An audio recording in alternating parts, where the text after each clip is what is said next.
No longer will we brush under the rug all of the beautiful small moments that happen on a day-to-day basis. Hopefully no wolves come after me. All right, I can hear a little bit of wind in here, so I'm just gonna apologize in advance. I don't have any way to work around this right now because I'm in the middle of the woods. I'm just hoping to God that my camera does not fall off because it is pretty windy out here. And here, let me just take a video of this setup right now. Yeah, and there's a little spider right over next to my camera, so I don't know, hopefully nothing bad happens, so fingers crossed.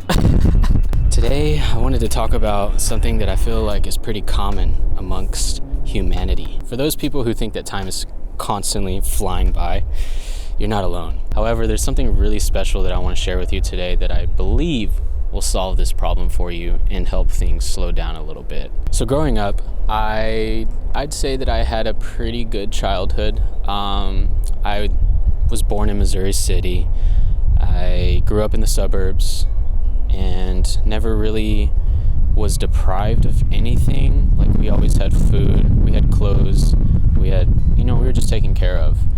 And I was the youngest of 5, and so the age gap between me and the second sibling is about 6 years. So when it came to me playing outside in the suburbs and everything, I didn't really have any siblings to play with. All I had was just neighbors to, go knock on the door and ride bikes, ride scooters, all the normal little boy stuff.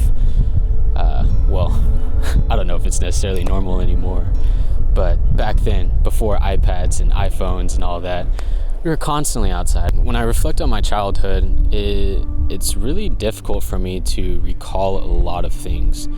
I feel like I only just remember what I just told you, which is that I just remember playing outside a lot. The first big memory that I feel that I can truly recall is whenever I turned age 7. At age 7, pretty much my entire life changed because I found out that my parents were getting a divorce. As a 7-year-old, you don't really know what that means, and you just kind of say, okay, and you go along with it.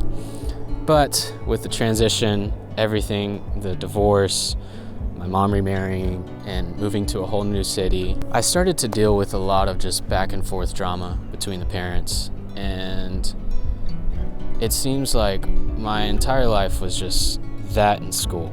I think I kind of had not necessarily the best coping strategy with it all, because what I did is I feel like I just blocked it all out and blocked all the bullshit that I was dealing with as a little kid. And doing that, it's really hard for me to recall memories. Now you're probably asking, okay, why are you giving us a whole story about your childhood? Because I just want to say that I understand how it feels to feel like life is passing you by. But a couple weeks ago, I ordered a book and it came in my mailbox. I saw the front face of it and I was so excited to read it because it was about storytelling. And this book is called Storyworthy by the author Matthew Dicks. He's apparently died twice. He's been in a super bad car accident. And that's just a couple of things. Like, he's just had a really rough life. And so he had a bunch of friends say, like, oh, you'd be really good at telling these stories because you've had such a rough life. You have all these things to talk about. But what he later realized after he pursued this whole, going on stage and telling stories, is that telling stories is not so much about all the shitty things that's happened to us. Like, a car accident is really hard to relate to if you haven't been in a car accident. Or on top of that, if you've never died before and came back to life, it's hard to relate to that experience.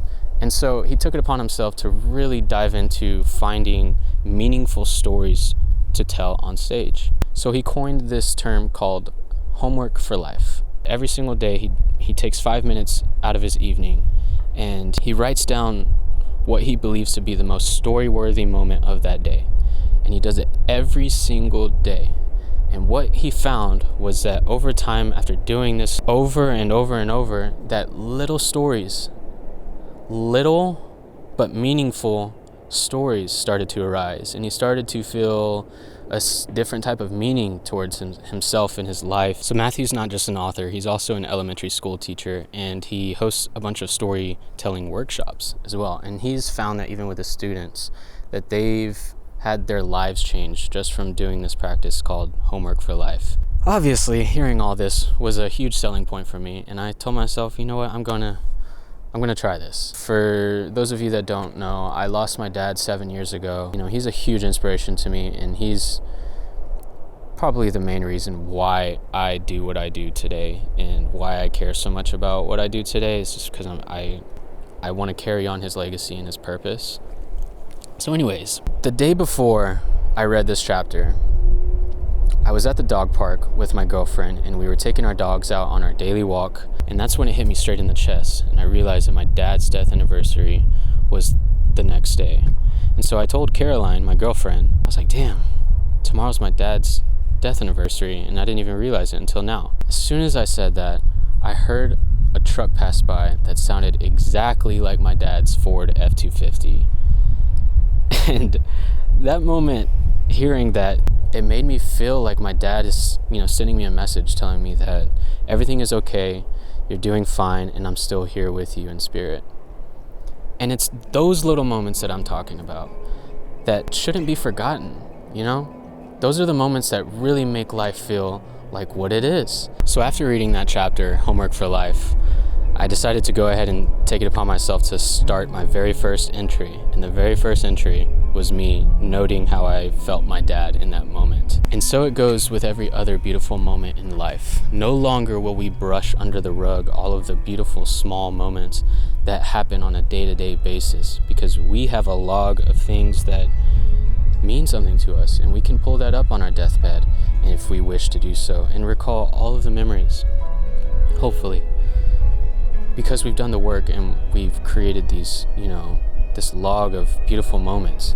And this can also, for you filmmakers and storytellers out there, this is a great way to find stories out of the small meaningful moments in life, and help you craft better stories, talk about why that meant so much to you, kind of like how I'm doing right now. I feel like this is the key. This is how you slow time down. This is how you stop living in that hamster wheel of time and just feeling like you can't remember yesterday or what happened last week or 2 weeks ago. I know I'm, one of the most like that. To wrap this all up, I truly believe that Homework for Life can help you piece together the small, meaningful stories that happen in your life on an every day-to-day basis. Meaning that you can have a better recall of these memories. And not only that, but it encourages you to find your meaning for being. And so I'd hate for you to miss out on that. And if you feel like time is just flying by, then I suggest you at least give it a shot.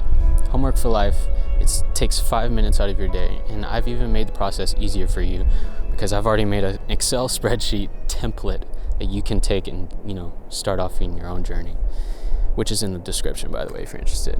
I just wanted to share that because it has been a meaningful touch to my life, and I want to share that, I don't want to be alone on this journey. I feel like we should all, take it upon ourselves to be diligent in remembering what happens in our lives and valuing those things and reflecting on those things so that we can not only remember that, but just be more intentional in the future and be more thankful that we're alive, that we're able to experience these things and recall on certain beautiful moments in life.